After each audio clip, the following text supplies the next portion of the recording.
It's chemistry and you are watching Chem Science.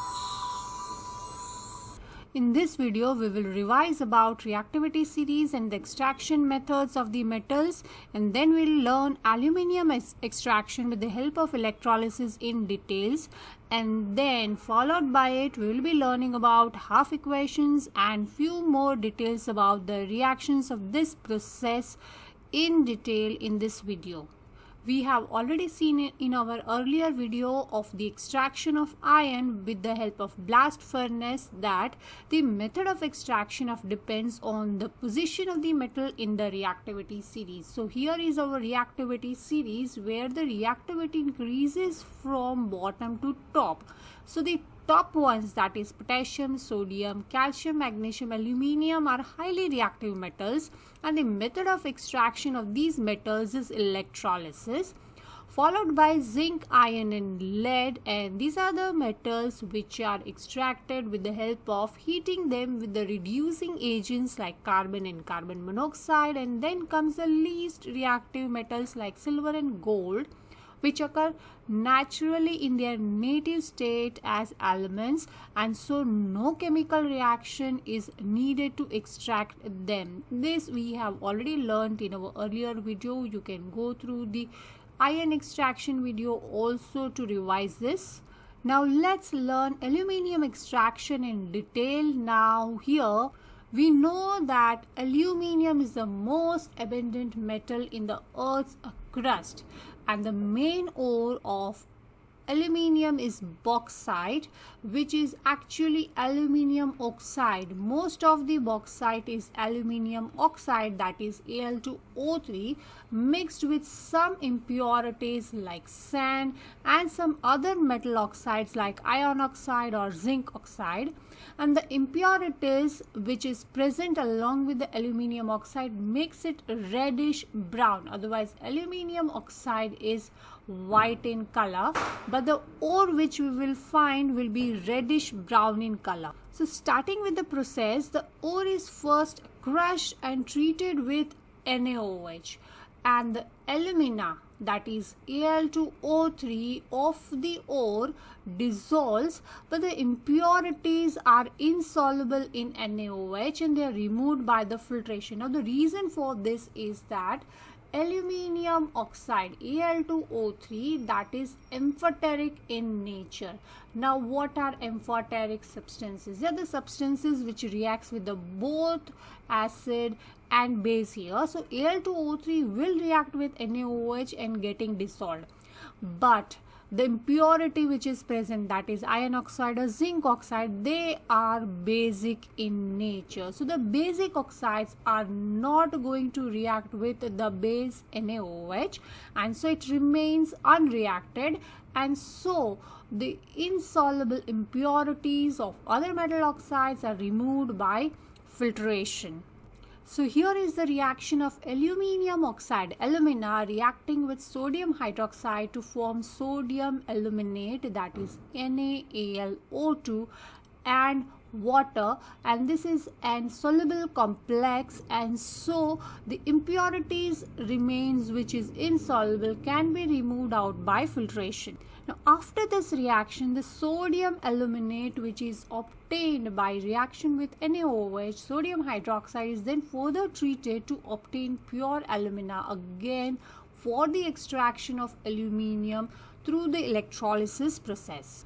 Now the electrolysis process of aluminium from its ore of alumina is carried out in a large tank where the tank is lined with the carbon which acts as a cathode. So here we can see that there is a lining of carbon, or you can say a graphite, throughout the silver tank, which is then connected to the negative terminal, makes it cathode. The big blocks of carbon which is hanged in the middle of the tank, that acts as an anode. So then the positive terminal connected to these carbon blocks makes it anode, and there are several such anodes hanged in the tank. Now the electrolyte which we are supposed to use as aluminium oxide Al2O3 is actually first dissolved in molten cryolite. Cryolite, which is sodium aluminium fluoride, that is Na3AlF6, which has much lower point, and this is added to alumina to save a lot of energy and improve the electrical conductivity of the electrolyte, that is Al2O3. Now, why is this added? The reason being is that the melting point of aluminium oxide Al2O3 is actually more than 2000, approximately 2045 degrees Celsius, which is too high for us to maintain, and it needs a lot of energy. So to decrease the melting point, we add cryolite, which has a much lower point, and this decreases the melting point of our electrolyte to approximately 900 to 1000 degrees Celsius. Now, as we can see that it almost reduces to half of the melting point, so lots of energy is saved. On the top, adding cryolite improves the electrical conductivity of the electrolyte also.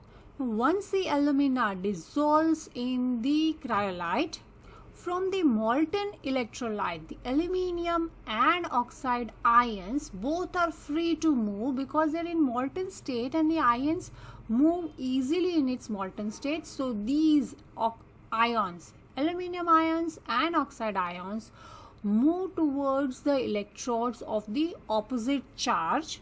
So at cathode, the aluminium ions are discharged and they gain electrons to form aluminium. Now, as aluminium ion Al3+ gains electrons to become aluminium, then it's a reduction process which occurs at cathode. So at cathode, reduction occurs, forming the aluminium metal at the cathode. So you can say that the lining gets the aluminium metal. So aluminium drops at the bottom of the cell as molten metal, and at anode the oxygen ions are discharged.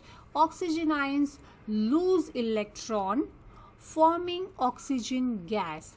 So at anode, what process occurs is the oxidation process, as the electrons are being lost at anode, and the overall reaction is the alumina which breaks down to form aluminum and oxygen gas. So the overall reaction can be presented as 2Al2O3, which gives 4 aluminium atoms plus 3 oxygen molecules. Now here the main reaction which occurs other than this is the side reaction of oxygen gas and carbon of the anode. Now, as we know that the oxygen gas is released at anode, so here we can see that there will be a lots of oxygen gas which is being released at anode at a high temperature of about 900 or 1000 degrees Celsius. At such a high temperature, the oxygen gas is going to react with the carbon of the anode, the graphite, to form carbon dioxide gas. So because of this, the carbon from the anode keeps on getting used up and the anodes reduces in size. So anode keeps on getting reduced in size, or you can say gets wears off, and that's the reason that every regular interval of time the anode has to be replaced as it becomes smaller in size and becomes useless. So this is also an important reaction which should be noted down, which occurs along with the main reactions of the aluminium extraction.